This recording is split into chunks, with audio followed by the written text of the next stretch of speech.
Thank you, everybody. I want to first just say I was very honored that Mike West was speaking yesterday. My career in aging and biotech started with Mike West, and I got to confess, I still feel like I'm working for him. Everything I'm doing was his dream, so I'm still doing that. But I want to start off with just saying that it's all about the quality of life. And every scientist in aging research that I know understands that and believes that. But today I'm going to be talking about the quantity of life. And with the understanding that the extra years that I want to give to everybody are quality years. What I want to talk about is that quality years. So what I want to talk about is that there's a barrier to our super longevity that all of us have, and that's telomere shortening. Telomeres put an absolute limit on our lifespan. So what's a telomere? To know what a telomere is, we've got to zoom in on a human being. We see that a human is made up of cells. The cells have nuclei, and inside the nuclei are found chromosomes. Chromosomes are where our DNA are. See, this isn't working every time. Chromosomes are where our DNA is packaged. At the tip of our chromosomes are found the telomeres. The telomeres are shown here in yellow. If we zoom in on a telomere, we find that a telomere is about 15,000 bases in length, at least when we're first conceived. And every single time our cells divide, each and every time they divide, our telomeres get a little bit shorter. So there are 15,000 bases. The bases are units of measurement of DNA. There are 15,000 bases when we're first conceived, but as soon as our cells start to divide, they get shorter. And there's a lot of cell divisions between, let's see, the clicker's not always working. Somebody, I don't know.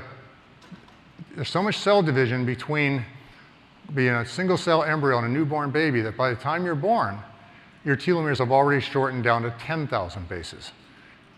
And it doesn't stop there because there's still a lot of growing up to do, a lot of cell division, a lot of wounds to heal, a lot of infections to fight. And when telomeres get down to 5,000 bases, our cells lose the ability to function and we die. It's a ticking clock that we have in all of us that, as I said, limit our lifespan. What I want to do is I want to talk about the mechanism of this ticking, because it's not like you hear a lot of other clocks that involve some kind of wear and tear or accumulation of damage. This is actually a clock that actually has a very accurate, precise movement. So to explain this, I want to first make it clear that contrary to popular belief, telomeres do not actually shorten. They don't erode, they don't unravel, they don't shed, they don't degrade, they don't wear away, they don't get damaged. All these things you hear about are just because this is an easy way to explain what's going on. What I want to do is I want to explain it a little bit differently. What I want to do is I want to compare our DNA to the top layer of bricks on a brick wall. So let's get rid of the other bricks. Let's get rid of that cat. And now, think of this as a DNA molecule inside of a cell. I'm sorry, I can't make a circle with this hand. My arm's broken, but imagine I am. You've got a parent cell, divides to become two daughter cells. Everything inside that parent cell needs to be duplicated so that the daughter cells are identical to the parent cell. So the DNA inside the cell also needs to be duplicated. All right, so think of it as a brick wall. You have a bricklayer making a new row of bricks on top of that brick wall. So the bricklayer is called DNA polymerase 1, or DNA polymerase inside of our cells, and it just moves along and makes a copy of the DNA. What I want to do is I want to focus on the very tip of the chromosome here, the telomere, and you're going to see that there's a little bit of a problem because when the bricklayer gets to the end of the wall, the bricklayer cannot put a brick in the last place he was standing. So the new DNA is shorter than the old one. It didn't shorten, it was made shorter. Didn't degrade or erode or unravel, all those different things. This is called the end replication problem. It's been known since the 1970s that our cells lack the ability to be able to replicate the very tips of the chromosomes. So when our chromosomes are duplicated, the new chromosome is shorter than the parent chromosome. Okay, so this cell is going to divide again. And again, that bricklayer is going to come along, and he is again going to fall off that wall when he gets to the end. And the third row of bricks is shorter than the second one. And the third is going to be shorter than the fourth is going to be shorter than the third. This is the ticking. This is the actual ticking that's going on. And I want to say that in most cases, telomere shortening is not wear and tear, or it is not accumulation of damage. Telomere shortening is simply the lack of the ability to replicate the very end. And so it's a very accurate ticking system. It's not like wear and tear and accumulation of damage, which are very random events and therefore cannot be a very accurate clock. But this clock is very accurate. So because of ticking, our cells can only divide 50 times. This has been known since the 1960s, that cells can only divide a certain number of times, and it's because of the telomere shortening. Our lifespan is limited to 125 years because of this. If you do the math, calculate how much telomere gets short each time a cell divides, how many times a cell divides to make us human, we can only live to be 125 years. None of us live that long only because we have not the perfect lifestyles and we don't have the perfect genetics. Gene expression patterns change as the telomeres get shorter. Our cells start behaving like, the young cells start behaving like old cells, and our cells become senescent. This is the major cause of replicative senescence in humans. This is not a theory. This is why I'm talking about our limit to our lifespan and not aging at the moment. Every lab in the world that works with human cells in a petri dish knows that the human cells can only divide a certain number of times. And the same is true in our bodies. So we have this absolute limit. Telomere shortening limits our lifespan. Now, if I can get this, telomere shortening might be the cause of aging. That's just a theory.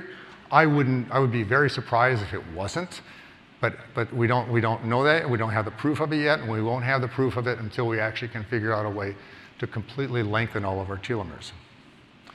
It also might be the control of all the other causes of aging you hear about, but we don't know. This is still just a speculation. It might be the case, and again, this is what I'm doing my research on. This is what I'm trying to find out.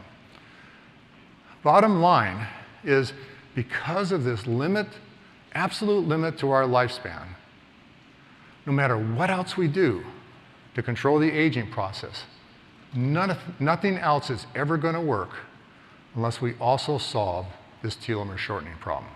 So this is something that we have to do. How are we going to do that? Okay, well, this is what Mike West and I have been working on for 40 years, it seems like. And the first observation that gives us a clue that there's something we can do is the fact that not all of our cells experience this telomere shortening. Our reproductive cells don't. I mean, Mike West talked about the immortal germline, okay? Our reproductive cells are part of that immortal germline, and the telomeres do not shorten when the cells divide in those cells. And why is that? Well, Mike West and I led the research that discovered the enzyme called human telomerase. The green squiggly thing that you see in the picture is the DNA molecule shown as a double helix, and the factory-looking thing is the enzyme telomerase that binds to the tip of the chromosome and lengthens the telomere.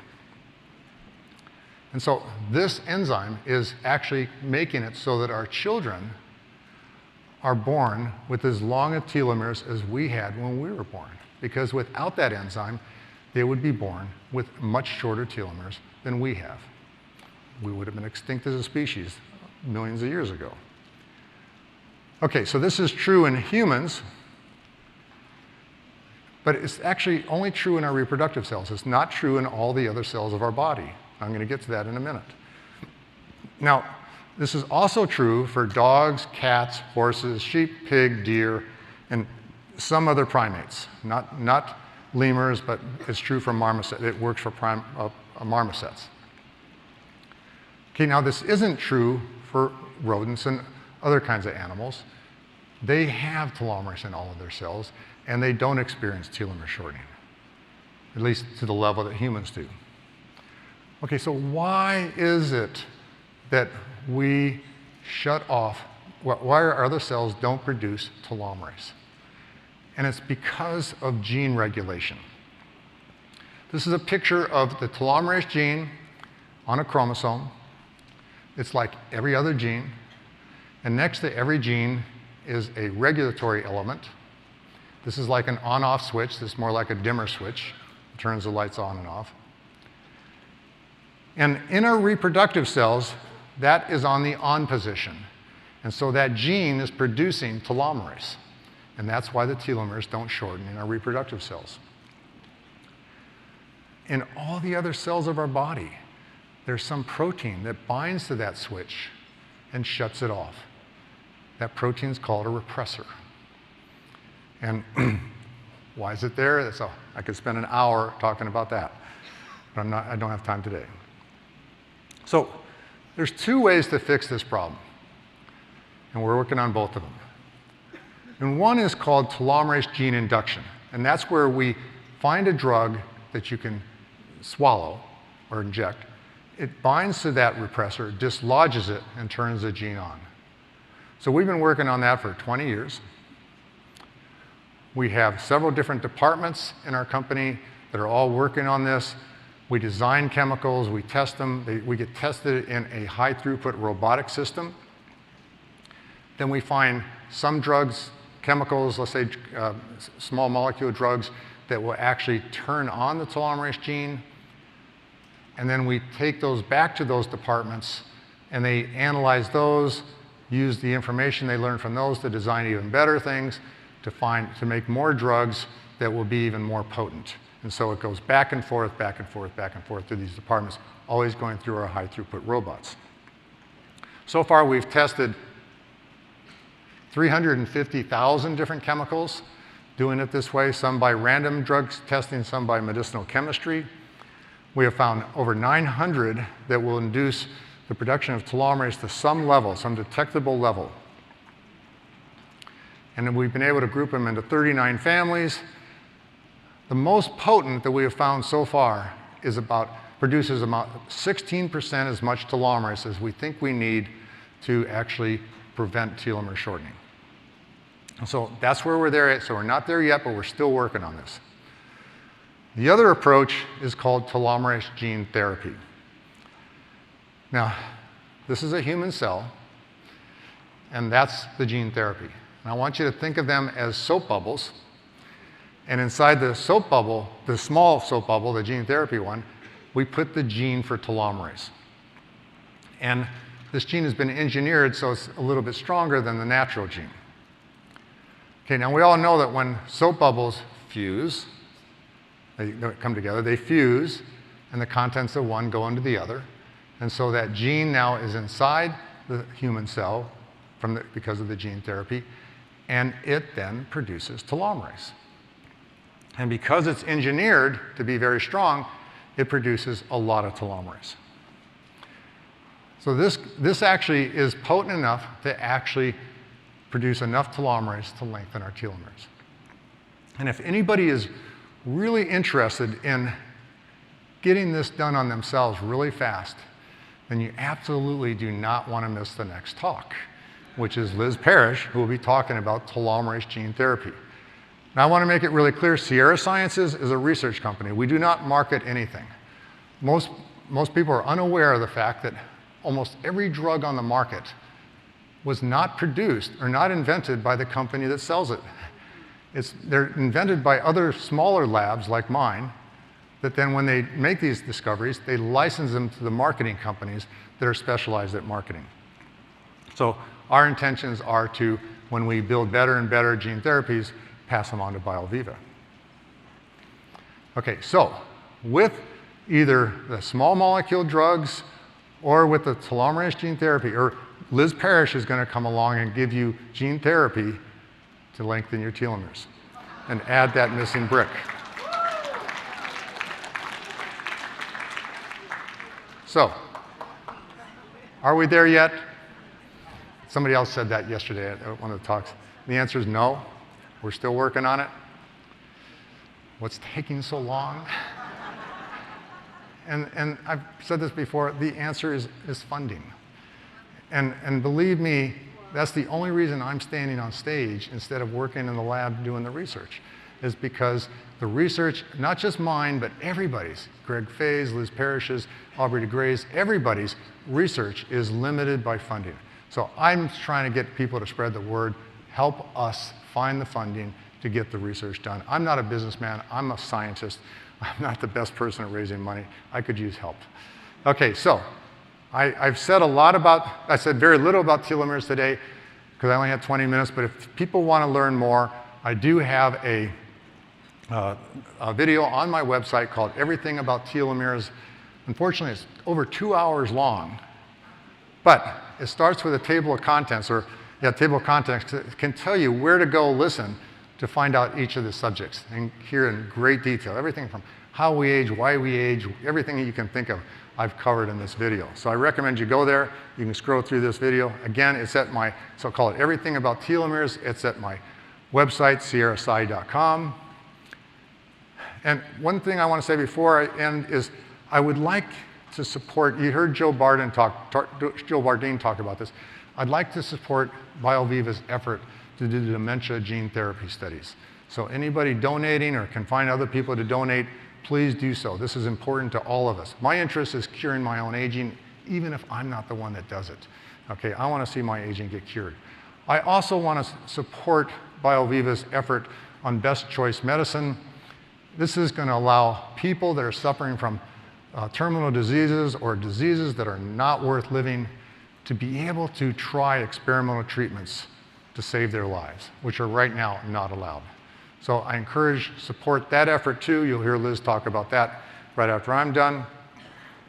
I do want to end with why am I so obsessed with curing aging? And a lot of people think that I'm just afraid of dying. Part of why I wanted Maria to talk about all these things I've done is because I want you to realize that I do a lot of dangerous things. If I was afraid of dying, I wouldn't be doing a lot of those things that I have done. Okay? I'm afraid of missing out. A lot of great things are going to happen in the future. Okay? This is a picture of Star Trek First Contact, when humans are first making contact with aliens from outer space. Okay? When that happens, I want to be there. Okay? And I want all of us to be there. Okay? Let's make it so. Thank you very much.